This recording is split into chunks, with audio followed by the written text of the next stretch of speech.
Hello and welcome to English in Brazil. Eu sou a Karina e quando eu uso um não diga no título de um vídeo é porque realmente se você disser essa coisa, você ou não vai ser compreendido ou você vai acabar pagando até um miquinho, tá? Então hoje eu tô trazendo alguns erros de pronúncia, de vocabulário, que vocês deixaram nos comentários de um outro vídeo que eu fiz de erros constrangedores em inglês.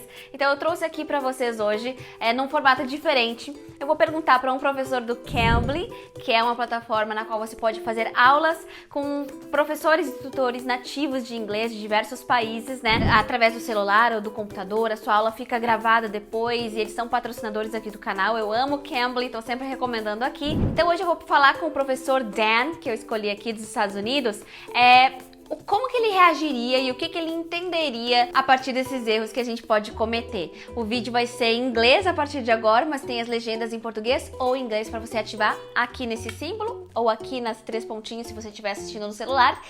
E com esse código aqui, você tem 15 minutos gratuitos para você fazer uma aula no Cambly, quem sabe com o teacher Dan ou com outro professor. Então aproveita o meu código para experimentar e ver como é que é.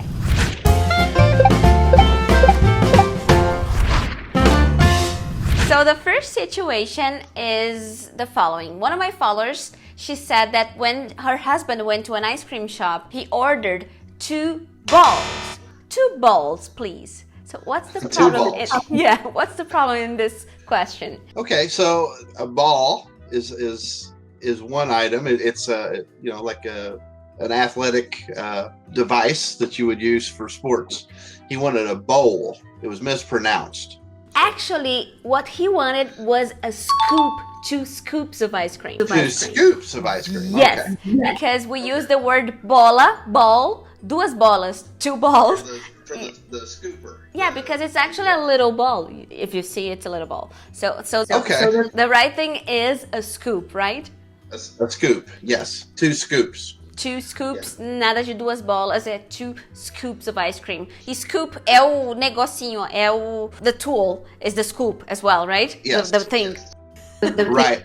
I'm not certain if in the industry they have a better name for it, but yes, it would be a scoop. Okay. And what if you were talking to someone by text message and this person finished the message with this? Okay, I would say that they meant to say like goodbye, but but with text messages sometimes it's hard because we use so many abbreviations. So B and J really doesn't mean anything to me, but probably bye, like BYE is what they meant. Yes, they meant beijos, which is kisses in Portuguese, but the problem is that this might seem like something else, like something that's I'm not sure if I want to say this in the video. I know where you're going. Yes, it could be taken as a more adult themed request. Exactly. So they gotta be careful. Yes. Okay. But yeah, I would just assume that they misspelled the word bye. Like if they were concluding the message, like saying goodbye. Sometimes we might say in America, we might say, well, bye, you know.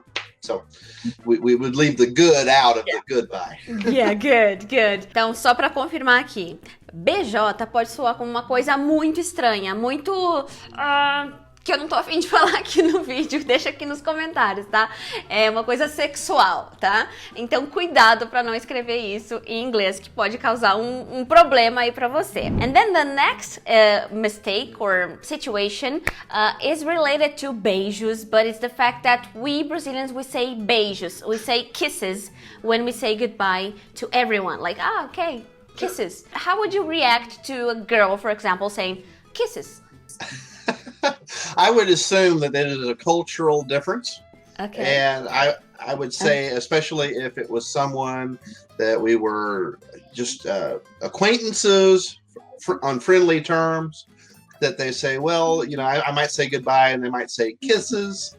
I would just take that as a way of saying goodbye. But would you think that maybe she's hitting on me? I could see where that mistake might happen. So yes, I would say that there would be a cultural disconnection there, perhaps. Okay. But me personally, I don't take hints well, so I probably wouldn't think anything of it. Okay, so the next one is the word own. Okay, so when we see a baby or something that's really cute, sometimes we say own, or we type this own, but what does it mean in English? Does it mean anything like saying own in English?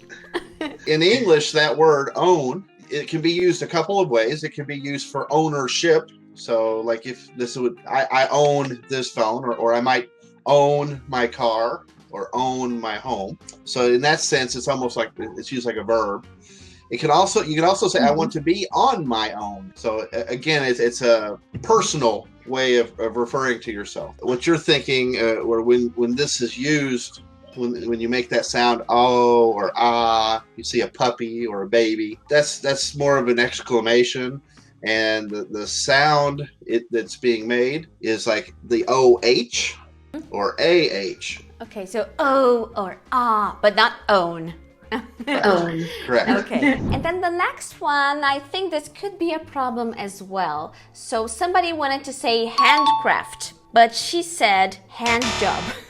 What would you have said? What would you? Okay. Yes. So this would be an unfortunate choice of words. Again, this would have a sexual connotation, where that's not what she meant. Handcraft or crafting. Really, the best thing to do there is try to use the correct word for what she's talking about. Don't use this word in English, ok? Então, hand job, de novo, tem aquela sexual connotation, pode significar outra coisa que não é artesanato. Então, é handcraft, ok? Or crafting, like Dan said, ok? Então, cuidado com essa palavra. The next one is a pronunciation mistake. One of my followers, she's a teacher, she was telling the kids that they were shitting. Hey, you're shitting. But she meant cheating. You're cheating on the test. Cheating. Okay, test. Yes. Can you explain the difference between these two words?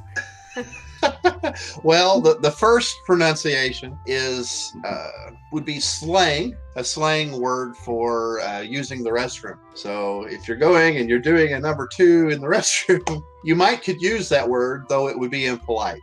So if you're... Just a second. Eu vou falar em português. É cagando, gente. É uma palavra feia. Shitting é cagando. Okay, I said the bad word in Portuguese. Okay. Again, pronunciation is important, wanting to say that the students were cheating. So cheating. EA in the middle of that word makes an E sound. And it's very important to use that. Also, the CH at the beginning of the word makes a ch. And there's a very subtle difference there, but it's a very important difference. Yeah, very important one, especially in this context. Então, cuidado com a pronúncia do CH. CH é cheating, e o outro é shitting, ok? A vogal é diferente, né? Chi, long vowel, e também o comecinho ali da palavra. And when we sign a document or anything in English, we usually type or write this abbreviation and then our name. Take a look at this. Okay. What does that mean in the Portuguese? My signature, signed by CARINA. Signed by, okay. Yes, so usually in the United States, when you sign a document, you would just sign your name. There are exceptions to that, but for the most part, you would just sign your name without the additional, the ASS colon. You would not include that usually. Okay, but what's the problem with this word? That could be taken as another slang word for, say, the derriere, the rear end. Or it could be a donkey. Yeah, it could be a donkey. A mule. Yeah, it could be. Yeah. So it could be another term for a mule or a donkey. But this would be first. It would be a little unusual. So the ASS colon CARINA and then maybe your last name, as opposed to just CARINA in your last name. Okay. So that would be the more normal way of conducting a business transaction or signing for a paycheck or whatever the case might be. And we have another problem with the word as. One of my followers, she said that they were playing cards, and she said, can I have an as, please? I'm thinking she meant an ace. Yeah.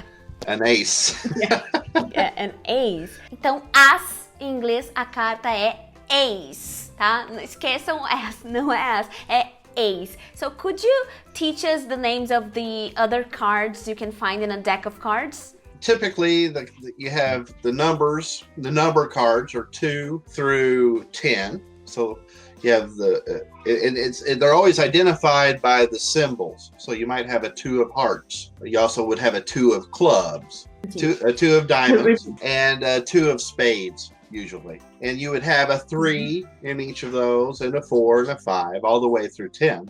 And then you have the jack of each of those. Then you have the queen of each of those, and the king of each of those, and then your ace. Your ace. Okay, so no ass, just ace.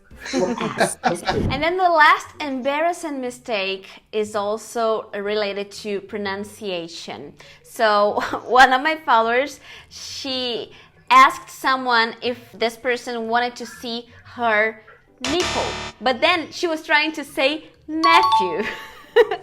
So she was, nephew, sobrinho, and then she said nipple. So what's the problem of saying nipple? Well, nipple sounds a lot like nipple, and obviously that's probably not what she meant. Would you like to see my nipple? She was talking about a family member, her nephew. So it's a pronunciation issue. The P and the H in nephew makes a very specific sound. It makes kind of that F sound, nephew. I would just say that probably it was just a mispronunciation. I would argue probably as well that if she was asked to spell the word, she probably would misspell the word based on the pronunciation. Yeah. So sometimes it's very hard to remember exactly what the word sounds like and what it looks like. I think it helps if you can kind of envision what it looks like when you say it, but that's easier said than done when you're learning. Yeah. Okay, so thank you so much, Dan, for helping us, and I hope you understand us Brazilians when we make these silly mistakes. Oh, I appreciate the opportunity. It's been great. Pois é, gente, o Dan, ele é muito fofo, ele não levou nada pro lado pesado, pro lado assim de ui, que mico, porque ele é muito querido, muito fofinho, mas a minha intenção aqui foi só mostrar, escolher aqui alguns erros a dedo que poderiam causar algum tipo de constrangimento pra gente dar risada mesmo e também pra aprender com esses erros, né? Se você já cometeu algum desses erros, relaxa, tá? Todo mundo entende que a gente tá speaking English as a second language, então acontece, tá? Vida que segue, life that follows, e tá tudo bem. E deixa aqui nos comentários se você já cometeu algum outro mico em inglês aí, alguma situação que você ficou com vergonha, que de repente eu faço um próximo vídeo baseado nisso. See you next video!